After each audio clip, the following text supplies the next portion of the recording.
ज्ञान अर्जित करने के लिए अनेकों शास्त्र उपलब्ध हैं, लेकिन आप कितना भी शास्त्र पढ़ लें, जब तक आपके मन की धूल साफ नहीं होगी, आपको आत्मा के दर्शन नहीं होंगे। शास्त्र आपको रास्ता दिखा सकते हैं। शास्त्र ठीक वैसे ही काम करते हैं मानो किसी स्थान का नक्शा हो। वह आपको वहां तक पहुंचने का रास्ता तो बता सकता है, लेकिन चलना स्वयं आपको ही होगा। आत्मा का ज्ञान कोई बाहरी ज्ञान नहीं, यह तो आपके अंदर में स्थित है। इसलिए इस ज्ञान को प्राप्त करने के लिए किसी विद्यालय जाने की आवश्यकता नहीं पड़ती, ना ही बहुत अधिक पुस्तकें पढ़ने से आपको वह सत्य प्राप्त होता है। जिस दिन आपने बाहर से जितने भी अनुभव अपने जीवन में इकट्ठे किए हैं, आप उन सबको भुला देंगे, तो आपके अंदर में स्थित जो ज्ञान का पुंज है वह चमकने लगेगा और आत्मा का स्मरण हो जाएगा। मन चंचल होता है, वो हमेशा कुछ नया पा लेना चाहता है। बार बार भोग करते रहने से जब मन को यह पता चल जाता है कि यहाँ कुछ भी विशेष रुचिकर नहीं, और जब उसकी रुचि सभी विषयों में समाप्त हो जाती है, उसकी सभी आशाएं समाप्त हो जाती हैं, तब वह आत्मा में स्थित होकर अत्यंत रुचिकर सत्य को प्राप्त कर लेता है।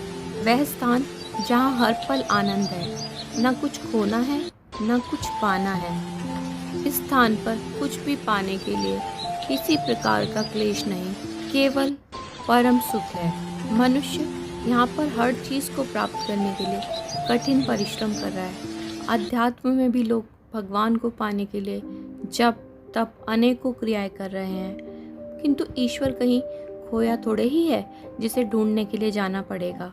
वह तो हमारे अंदर स्थित है, सिर्फ उसे देखने मात्र की आवश्यकता है।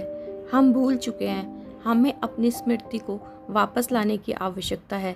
इसमें किसी प्रकार के प्रयत्न की कोई आवश्यकता नहीं, बल्कि सभी प्रयासों को समाप्त कर देना है।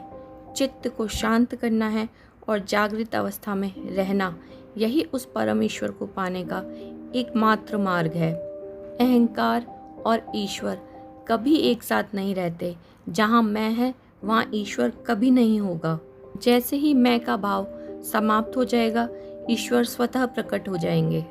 जो इस गूढ़ रहस्य को जानता है वह मन को शांत कर कर आत्मज्ञानी बन सकता है। इस संसार में रहने के लिए संघर्ष की आवश्यकता है, किंतु उस परम पिता के घर जाने के लिए समर्पण ही काफी है। ज्ञानी मैं से बहुत ऊपर उठ जाता है, वह अपने शरीर को भी भूल जाता है। महीनों वर्षों एक ही स्थान पर बैठा रहता है, उसे न खाने पीने की इच्छा है न वस्त्रों की। भारत में ऐसे अनेकों संत हुए हैं जो शरीर भाव से ऊपर उठ गए। मैं को उन्होंने बिल्कुल ही त्याग दिया। एक ही स्थान पर बैठकर उन्हें न दिन रात महीनों वर्षों किसी चीज की चिंता नहीं रही, और अंततः उन्हें आत्मज्ञान प्राप्त हो गया। गौतम बुद्ध, महर्षि रमण ऐसे ही संत हैं। आत्मज्ञान का यह रास्ता सदा ही प्रसन्नता देने वाला है। मैंने यह किया, मैंने यह नहीं किया, यह सब आपके अंदर उदासीनता के भाव लाते हैं। जब मनुष्य इन सब से आगे बढ़ जाता है तो वो मुक्त हो जाता है, प्रसन्न रहता है, उसकी सभी परेशानियां समाप्त हो जाती हैं। इस संसार के बाद आगे की यात्रा भी सुगम हो जाती है। मोक्ष का अर्थ ही है मन का पूर्ण रूप से शांत हो जाना और सभी प्रकार के द्वंद्वों का खत्म हो जाना, और अंत में शून्य की अवस्था को प्राप्त हो जाना। त्यागने और ग्रहण करने की प्रवृत्ति ही संसार में बार बार आने का कारण है।